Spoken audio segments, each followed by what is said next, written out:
तो class plus two physics optics को हम कंटिन्यू कर रहे हैं। Our next topic is speed of image with respect to the object. देखिए आपने मिरर के अंदर, ये मेरे पास एक लुकिंग ग्लास है जिसको मिरर बोल रहा हूँ।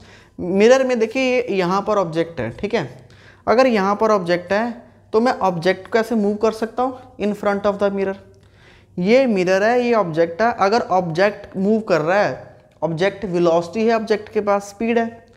ऑब्जेक्ट की स्पीड चेंज होने से क्या जो ऑब्जेक्ट मिरर के अंदर इमेज दिखाई दे रहा है, इमेज की स्पीड चेंज हो रही है। आप देखिए, करके देखिए, अभी अपने घर में भी कर सकते हैं। अगर आप शीशे के आगे, मिरर के आगे आप मूव करोगे तो आपका इमेज भी मूव करेगा। जितना आप पीछे दूर चले जाएंगे आपका इमेज भी और दूर चला जाएगा, ठीक है। तो ये क्या है, ऑब्जेक्ट को मूव करने से इमेज जो है वो भी मूव करता है। तो ऑब्जेक्ट में अगर वेलोसिटी देंगे तो इमेज में भी वेलोसिटी आएगा, ठीक है। तो क्वेश्चन है कि ऑब्जेक्ट की कितनी वेलोसिटी चेंज करने पे इमेज की वेलोसिटी में कितना चेंज आ रहा है। This is our topic today. So speed of image with respect to the object. तो यहाँ पर हम बना लेते हैं। देखिए ये मेरे पास एक कनकेव मिरर है। मान लीजिए इसका यहाँ पर है फोकस और इतनी दूरी पे क्या होगा, रेडियस ऑफ कर्वेचर, या है ना। तो ये सेंटर ऑफ कर्वेचर, ये पॉइंट है सेंटर ऑफ कर्वेचर। यहाँ पर ऑब्जेक्ट रखा हुआ है। Rule number 1, light principal axis parallel जाएगी, फोकस से क्रॉस हो जाएगी। और रूल नंबर 2, लाइट को फोकस से क्रॉस करते हैं और फोकस को क्रॉस करने पे इधर जो है इमेज बन रहा है। तो हमें पता है ये है image A dash B dash और ये है ऑब्जेक्ट ए एंड बी। अब देखिए जितना जितना ये पास आता चला जाएगा इमेज पीछे आते चली जाएगी। अगर ऑब्जेक्ट पीछे चलता जाएगा इमेज आगे चल जाएगी, ठीक है। ये मिरर कौन सा बनाया हमने, कनकेव मिरर। ये हम पढ़ चुके हैं, ये पॉइंट है पोल। तो चलिए इस मिरर के लिए जो इमेज डिस्टेंस, फोकल लेंथ, और ये है इमेज डिस्टेंस, ये है इमेज डिस्टेंस v, ये है ऑब्जेक्ट डिस्टेंस u, और ये है फोकल लेंथ, फोकस पॉइंट, ये था ना फोकस पॉइंट। तो यहाँ से जो फोकस पॉइंट f, तीनों ही नेगेटिव है। क्यों नेगेटिव है, क्योंकि ये पोल से, आपने पोल से ऑब्जेक्ट देखना है। पोल से जिस साइड ऑब्जेक्ट है वो सारे डिस्टेंस नेगेटिव होंगे।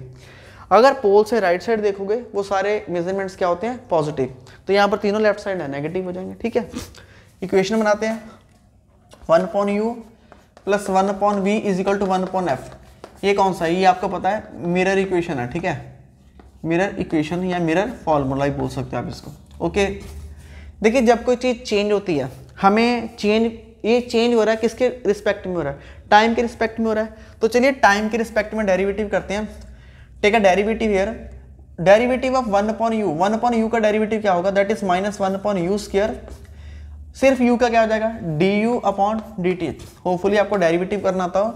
1/u का डेरिवेटिव हो जाएगा -1/u square du/dt। Similarly v का डेरिवेटिव क्या होगा बेटा, 1/v का, that is -1/v square into dv/dt। तो डेरिवेटिव के लिए आप फॉर्मूला यूज कर सकते हैं, that is d/dx of x की पावर n।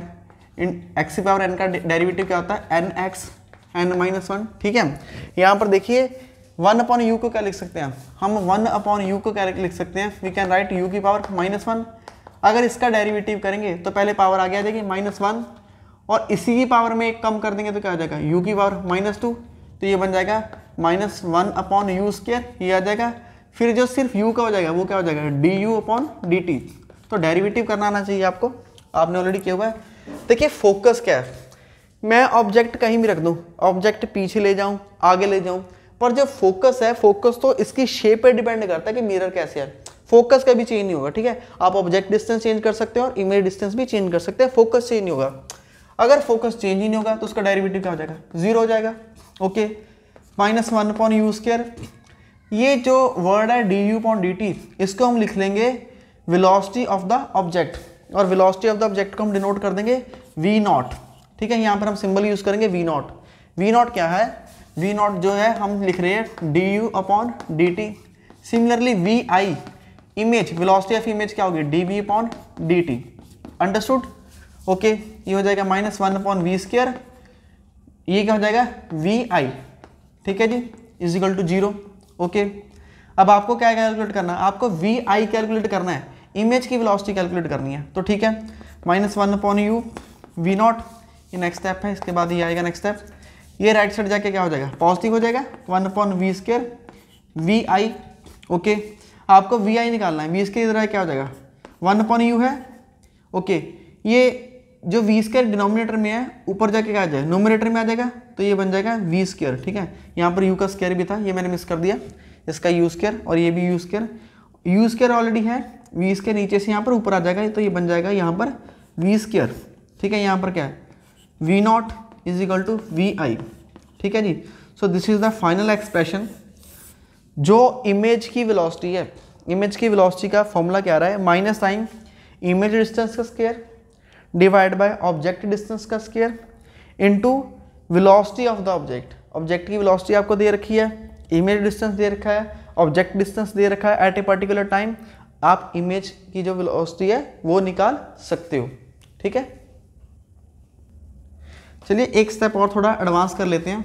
हमारे पास क्या निकल के है, दैट इज माइनस v/u को क्या लिख सकते हैं, v/u का होल स्क्वायर। ओके, यहाँ पर है ऑब्जेक्ट की वेलोसिटी v0 और यहाँ पर है इमेज की वेलोसिटी vi। v/u को पहचाने, मैग्निफिकेशन क्या पढ़ी थी हमने, मैग्निफिकेशन पढ़ी थी v/u। Okay, which is equal to i/o। Okay, तो v/u क्या होता है, मैग्निफिकेशन होता है।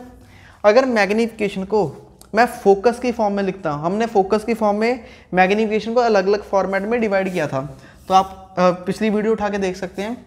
यहाँ से vi मैं ऐसे लिखूंगा, vi as it is equal to minus v/u होता है बेटा मैग्निफिकेशन। अगर मैं मैग्निफिकेशन फोकस की टर्म में निकालता हूँ, फोकस और ऑब्जेक्ट डिस्टेंस, तो उसका फॉर्मूला होता है f/u - f। ठीक है, मतलब मैं v/u की, ये जो v/u है ना, इसकी वैल्यू पुट करूंगा, क्या आ जाएगी f/u - f। इसका यहाँ पर स्क्वायर भी आ जाएगा और ये क्या आ जाएगा v0। तो ये एक फॉर्मेट ये है, आप इस फॉर्मेट में भी इसको लिख सकते हैं। ठीक है, और ये यकीन मानेंगे इसका न्यूमेरिकल काफ़ी टाइम से बोर्ड में आ रहा है, तो ये न्यूमेरिकल के लिए सबसे ज़्यादा इंपॉर्टेंट। हालांकि डेरिवेशन पार्ट इसका इंपॉर्टेंट नहीं है, मैंने कभी इसकी डेरिवेशन आज तक सीबीएसई टॉपिक में नहीं देखी, पर एग्ज़ाम के अंदर की बात करूँ, एग्ज़ाम में नहीं देखी, पर जो इसके न्यूमेरिकल्स हैं वो मैंने बहुत टाइम से देखे हैं। काफ़ी टाइम हो गया मुझे, 9 साल हो गए पेपर चेक करते हुए। तो ये आपने ध्यान रखना है, इसका डेरिवेशन करना है। वीडियो आपके लिए थोड़ा सा भी हेल्पफुल है, please do like, share and subscribe and hit the bell icon. Thanks to watch.